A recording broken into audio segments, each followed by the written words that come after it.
जन्म से लेकर देह त्याग तक भगवान श्री कृष्ण के जीवन की लगभग हर घटना में कोई सूत्र है। युद्ध भूमि पर दिया गया गीता का उपदेश संसार का श्रेष्ठतम ज्ञान माना जाता है। मैनेजमेंट मास्टर कहें या जगत गुरु, गिरधारी कहें या रणछोड़, भगवान कृष्ण के जितने नाम हैं उतनी कहानियाँ हैं। जीवन जीने के तरीके को अगर किसी ने परिभाषित किया है तो वह स्वयं श्री कृष्ण है। कर्म से होकर परमात्मा तक जाने वाले मार्ग को उन्हीं ने बताया है। संसार में वैराग्य को सिरे से नकारा, कर्म का कोई विकल्प नहीं, ये सिद्ध किया। कृष्ण कहते हैं, मैं हर हाल में आता हूँ। जब पाप और अत्याचार का अंधकार होता है तब भी, जब प्रेम और भक्ति का उजाला होता है तब भी। दोनों ही परिस्थिति में मेरा आना निश्चित है। वैसे तो श्री कृष्ण का संपूर्ण जीवन ही एक प्रबंधन है, जिसे सैकड़ों हजारों बार कहा सुना जा चुका है। कुरुक्षेत्र में दो सेनाओं के बीच खड़े होकर भारी तनाव के समय कृष्ण ने अर्जुन को जो ज्ञान दिया वो दुनिया का श्रेष्ठतम ज्ञान है। गीता का जन्म युद्ध के मैदान में दो सेनाओं के बीच हुआ। जीवन की श्रेष्ठतम बातें दबाव में ही होती है। अगर आप दिमाग को शांत कर और मन को स्थिर रखने की कोशिश करें तो सबसे बुरी परिस्थितियों में भी आप अपने लिए कुछ बहुत बेहतरीन निकाल पाएंगे। ये कृष्ण सिखाते हैं। गीता पढ़ने से पहले अगर इसी बात को समझ लिया जाए तो गीता पढ़ना सफल हुआ। कृष्ण का जीवन ऐसी ही बातों से भरा पड़ा है। ज़रूरत है नज़रिया की। उनका जीवन आपके लिए मैथोलॉजी का एक हिस्सा मात्र हो सकता है और आपका पूरा जीवन बदल कर रख देने वाला ज्ञान भी आवश्यकता हमारी है। हम उनके जीवन से लेना क्या चाहते हैं? कृष्ण मात्र कथा में पढ़ा या सुना जाने वाला पात्र नहीं है। वो चरित्र और व्यवहार में उतारे जाने वाला देवता है। कृष्ण से सीखें कैसे जीवन को श्रेष्ठ बनाया जाए। 10 बातें हैं जो अगर व्यवहार में उतार ली तो सफलता निश्चित मिलेगी।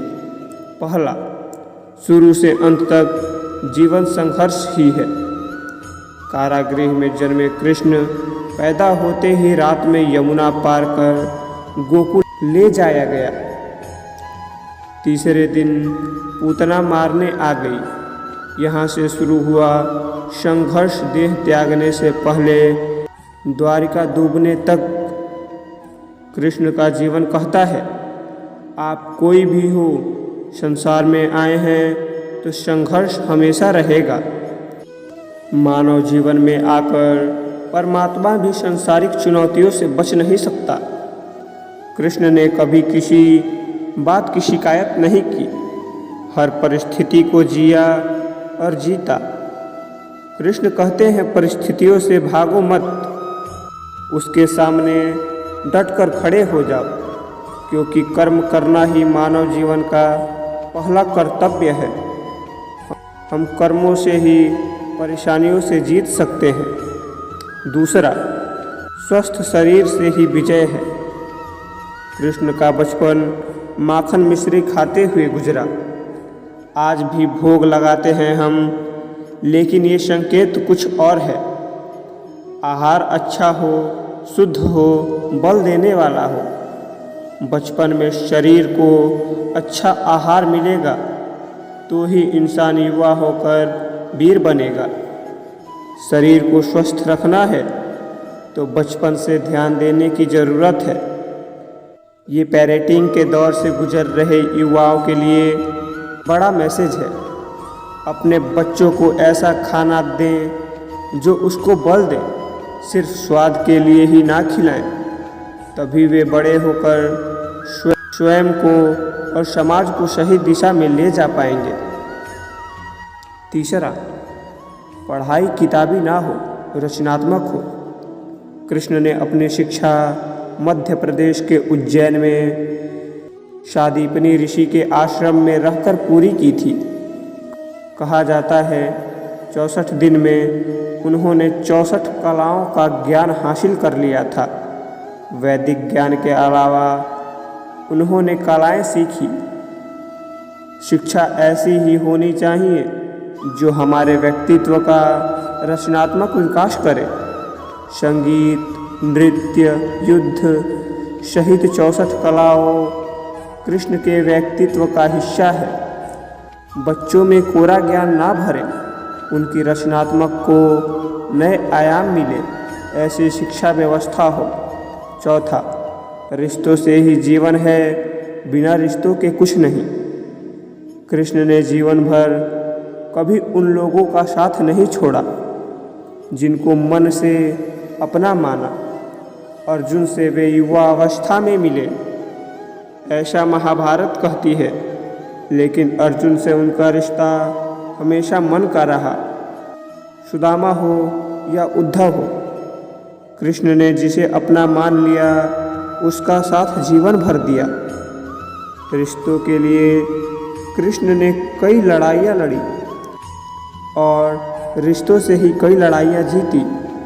उनका सीधा संदेश है, संसारिक इंसान की सबसे बड़ी धरोहर रिश्ते ही हैं।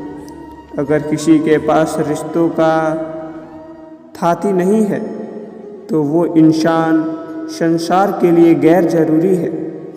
इसलिए अपने रिश्तों को दिल से जिए, दिमाग से नहीं। पांचवा, नारी का सम्मान समाज के लिए जरूरी है। राक्षस नरकासुर का आतंक था। करीब 16,100 महिलाओं को उसने अपने महल में कैद किया था। महिलाओं के साथ बलात्कार में उसे सुख मिलता था। कृष्ण ने उसे मारा, सभी महिलाओं को मुक्त कराया, लेकिन सामाजिक कुरीतियाँ तब भी थी। उन महिलाओं को अपनाने वाला कोई नहीं था। खुद के उनके घर वाले ने उन्हें दूषित मानकर त्याग दिया। ऐसे में कृष्ण आगे आए, सभी 16,100 महिलाओं को अपनी पत्नी का दर्जा दिया। समाज में उन्हें सम्मान के साथ रहने के लिए स्थान दिलाया। कृष्ण ने हमेशा नारी को शक्ति बताया, उसके सम्मान के लिए तत्पर रहे। पूरी महाभारत नारी के सम्मान के लिए ही लड़ी गई। तो आप कृष्ण के भक्त हैं तो अपने आसपास की महिलाओं का पूरा सम्मान करें। कृष्ण की कृपा पाने का ये सरलतम मार्ग है। छठवां, आपके मतभेद अगली पीढ़ी के लिए बाधा ना बने।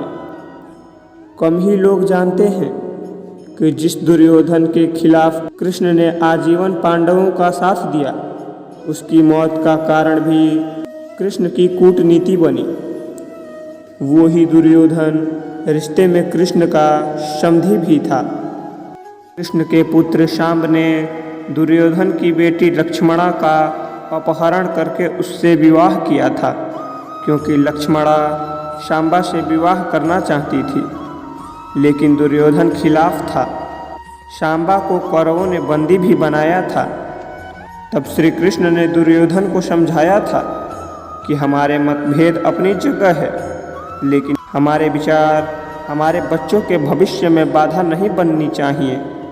दो परिवारों के आपसी झगड़े में बच्चों के प्रेम की बलि ना चढ़ाई जाए। कृष्ण ने लक्ष्मणा को पूरे सम्मान के साथ अपने यहाँ रखा। दुर्योधन से उनका मतभेद हमेशा रहा, लेकिन उन्होंने उसका प्रभाव कभी लक्ष्मणा और शांबा की गृहस्थी पर नहीं पड़ने दिया। सातवां, शांति का मार्ग ही विकास का रास्ता है। कृष्ण ने महाभारत युद्ध के पहले शांति से समझौता करने के लिए पांडवों और कौरवों के बीच मध्यस्थता की। हालांकि दोनों ही पक्ष युद्ध लड़ने के लिए आतुर थे, लेकिन कृष्ण ने हमेशा चाहा कि कैसे भी युद्ध टल जाए। झगड़ों से कभी समस्याओं का समाधान नहीं होता। शांति के मार्ग पर चलकर ही हम समाज का रचनात्मक विकास कर सकते हैं। कृष्ण ने समाज की शांति से मन की शांति तक दुनिया को ये समझाया कि कोई भी परेशानी तब तक मिट नहीं सकती जब तक वहाँ शांति ना हो। फिर चाहे वो समाज हो या हमारा खुद का मन, शांति से ही सुख मिल सकता है, साधनों से नहीं। 8वां, हमेशा दूरगामी परिणाम सोचें। महाभारत में जुए की घटना के बाद पांडवों को वनवास हो गया। कृष्ण ने अर्जुन को समझाया कि ये समय भविष्य के लिए तैयारी करने का है। महादेव शिव, देवराज इंद्र और दुर्गा की तपस्या करने को कहा। कृष्ण जानते थे कि दुर्योधन को कितना भी समझाया जाए, वो पांडवों को कभी उनका राज्य नहीं लौटाएगा। तब शक्ति और सामर्थ्य की जरूरत होगी। कर्ण के कुंडल कवच पांडवों की जीत में आड़े आएंगे, ये भी वे जानते थे। उन्होंने हर चीज़ पर बहुत दूरगामी सोच रखी। कोई भी फैसला तत्कालिक आवेश में नहीं लिया, पर हर चीज़ के लिए आने वाली पीढ़ियों तक का सोचा। यही सोच समाज का निर्माण करती है। 9वां, हर परिस्थिति में मन शांत और दिमाग स्थिर रहे। पांडवों के राजसूय यज्ञ में शिशुपाल कृष्ण को अपशब्द कहता रहा। छोटा भाई था लेकिन मर्यादाएं तोड़ दी। पूरी सभा चकित थी। कुछ क्रोधित भी थे लेकिन कृष्ण शांत थे, मुस्कुरा रहे थे। शांति दूत बनकर गए तो दुर्योधन ने अपमान किया। कृष्ण शांत रहे। अगर हमारा दिमाग स्थिर है, मन शांत है, तभी हम कोई सही निर्णय ले पाएंगे। आवेश में हमेशा हादसे होते हैं, ये कृष्ण सिखाते हैं। विपरीत परिस्थिति में भी कभी विचलित नहीं होने का गुण श्री कृष्ण से बेहतर कोई नहीं जानता। 10वां, लीडर बने, श्रेय लेने के होड़ से बचें। कृष्ण ने दुनिया भर के राजाओं को जीता था। जहाँ ऐसे राजाओं का राज था जो भ्रष्ट थे, जैसे जरासंध, लेकिन कभी किसी राजा का सिंहासन नहीं छीना। कृष्ण के पूरे जीवन में कभी ऐसा नहीं हुआ कि उन्होंने किसी राजा को मारकर उसका शासन खुद लिया हो। जरासंध को मारकर उसके बेटे को राजा बनाया, जो चरित्र का अच्छा था। सभी जगह ऐसे लोगों को बैठाया जो धर्म को जानते थे।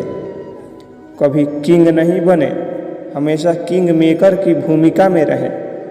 महाभारत युद्ध में भी खुद हथियार नहीं उठाया, पूरा युद्ध कूटनीति से लड़ा। पांडवों को सलाह देते रहे, लेकिन जीतने का श्रेय भीम और अर्जुन को दिया। तो कैसी लगी यह कहानी, नीचे कमेंट में ज़रूर बताएं। धन्यवाद। जय श्री कृष्ण।